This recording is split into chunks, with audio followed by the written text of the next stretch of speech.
everyone, and welcome. Today I'm going to do one of those time-honored traditions of living the prepared lifestyle, and that's brewing beer. Now you may ask yourself, what does brewing beer have to do with the prepared lifestyle? And there are actually several answers to that question, and I'm not going to cover them all, but just a couple of them are: it's an easy way to store water. Another is turning water that may not be quite fit to drink into drinkable water because you have to boil it. You can use it as a barter item. Say for instance you didn't stock up on toilet paper and you know somebody's got a bunch of toilet paper but they didn't get any beer. Trade out your beer for their toilet paper and you're both good to go. Now you do need some equipment to brew beer, and the easiest way to get that equipment is to buy an equipment kit, or do like I did and ask your spouse for a beer brewing kit for Christmas. And I did that like a couple of years ago. And after you brew a couple of batches, it kind of pays for itself. Now they run like $100 for the 5-gallon kit, and the beer ingredient kit itself runs anywhere from $20 to $40 depending on your style of beer.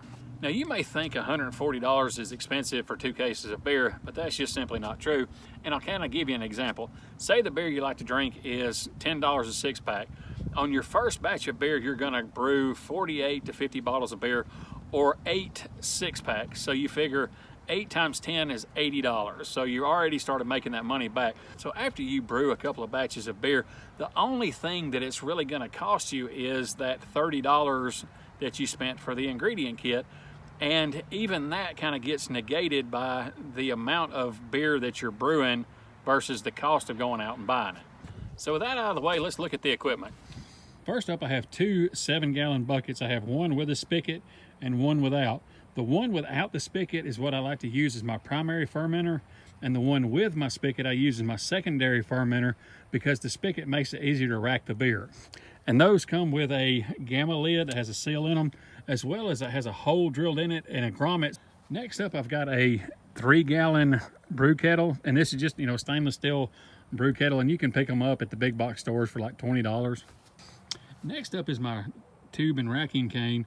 And the racking cane has a tip on the end of it that is spring-loaded, so that when you put it into the bottle, it'll allow beer to flow in, and when you release it, it stops the flow. Then I have my siphoning cane. Next is just a large plastic spoon you use to stir your wort as you're brewing it. Next, this is a floating thermometer, and this will allow you to check the various temperatures as you're brewing. For instance, like when you get through brewing and you want to make sure that your temperature is low enough to pitch your yeast so you don't kill all your yeast, you can use this. Next, I have my bottle capper and caps, and like I said, this is kind of self-explanatory, but we'll get into using all this stuff as we're brewing. Now on to the most important piece of your equipment, your bottles. Now, the brown box came with the kit, and there's 24 in there. The green boxes I got at a local brew shop. I went in there a while back to pick up another ingredient kit, and apparently they had some type of beer tasting event or something like that.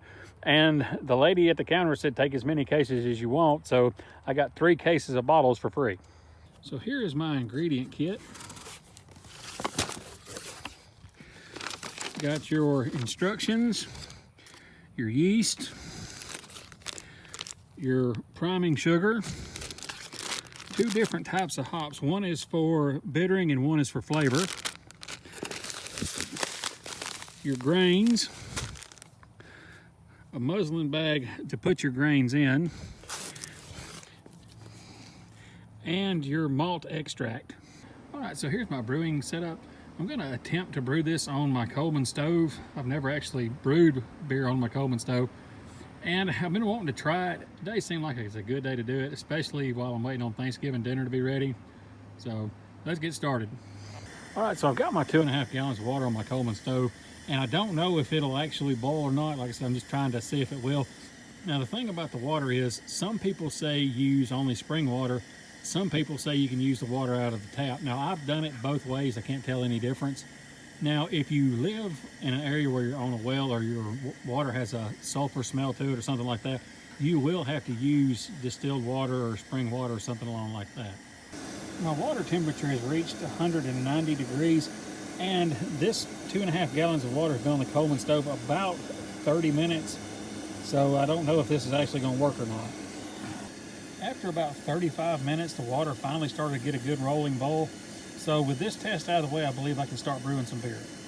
Now that my water's heated up, I'm going to add my grains and I'm going to let them steep for about 20 minutes. Basically what I'm going to do is make like a tea.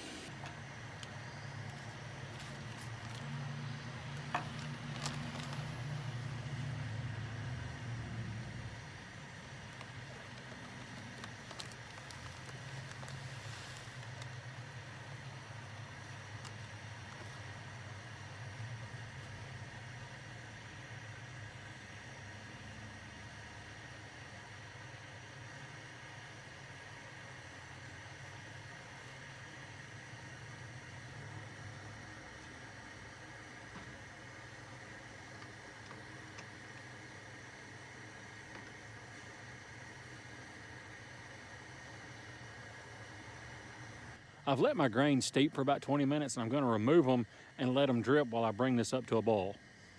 So here are my spent grains, and I'm not going to throw these away because I found that if you take and put these in a mixing bowl and add honey or peanut butter to them and put them on a baking sheet and bake them, they make really good trail bars.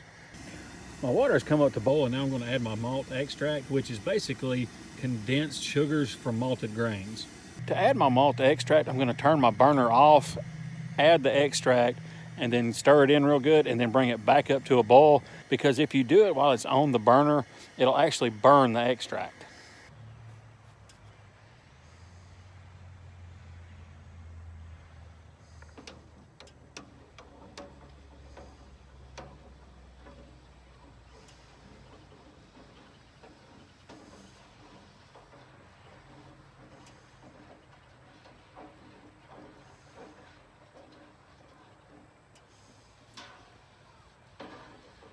Now that I've added my extract to my water, it's called a wort, and I'm going to bring my wort back up to boil, and then I'll add my first hops. My wort's come up to boil, and now I'm going to add my first addition of hops.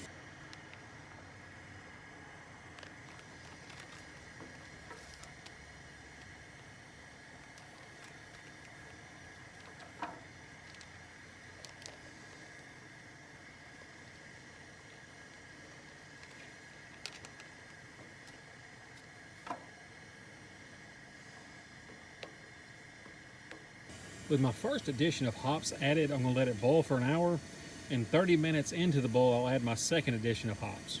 My first addition of hops has been boiling for 30 minutes, and I'm fixing to add my second addition of hops, and then I'm going to let that boil for another 30 minutes.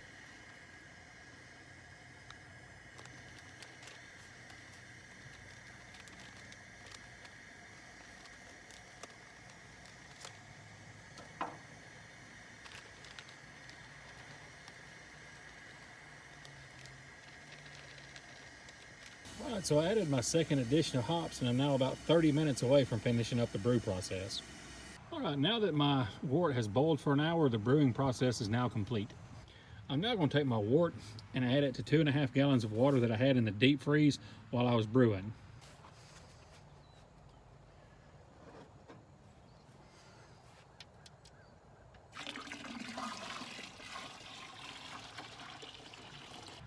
After adding my wort to my chilled water, I ended up with just over 5 gallons.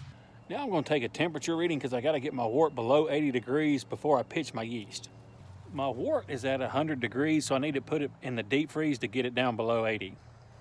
Now that I've got my wort chilled down below 80 degrees, I'm going to add my yeast.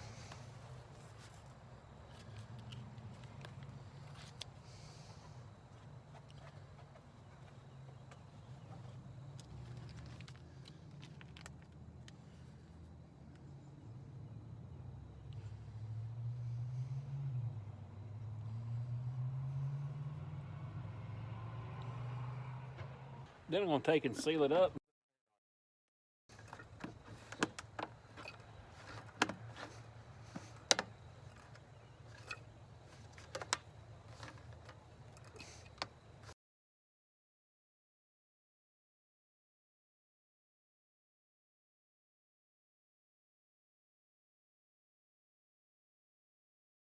With my brewing process complete, I'm going to let this ferment in a dark area for about 2 or 3 weeks. My beer has been in my primary fermenter for about 12 hours, and as you can see, the yeast is really starting to work. So there is part one of the 2 videos that I'm doing on home brewing beer on a Coleman stove.